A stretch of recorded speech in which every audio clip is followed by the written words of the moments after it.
Hello, hello, আসসালামু আলাইকুম। ওয়ালাইকুম আসসালাম। চৈতি আপু বলছেন? হ্যাঁ, চৈতি। জি জি, আমি ইমতিয়াজ আলী সুজন, রূপসা উপজেলা ছাত্রদলের সেক্রেটারি, খুলনা। ও হ্যাঁ, বলেন। জি, আমি আপনাদের বাসায় গেছিলাম, আপনার আম্মু ম্যাডামের সাথে আমাদের কথা হয়েছে।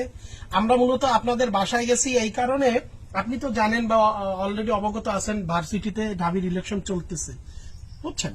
এখন আমাদের ছাত্র দলের পক্ষ থেকে একটি প্যানেল আছে, আবিদ, হামিম এবং মায়ের পরিষদ। আমরা এই পরিষদের পক্ষ থেকে আপনাদের বাসায় গেছি, আপনাদেরকে শুভেচ্ছা জানিয়েছি পরিবারকে, এবং আপনাদের কাছে ফোনে টাকা নেই। আচ্ছা, সে ফোন জি জি জি জি, বুঝতে পারছি। এখন আপু, আমরা ওই যেহেতু আপনি অবগত আছেন, ওই ঢাকা ইলেকশন, ওই আবিদ, হামিম এবং মাইক পরিষদ, আমাদের ছাত্রদলের পরিষদ, এখানে কিন্তু আমাদের সেক্রেটারি পদে মানে জিএস পদে যে ইলেকশন করতেছে সে হচ্ছে আমাদের খুলনার ছেলে, রূপসার ছেলে আজিজুল বাড়ি এলাল ভাইয়ের ভাইপো। আপনি সেটাও জানেন হয়তো অলরেডি। এখন আমরা আপনাদের বাসায় গেছি, আপনাদের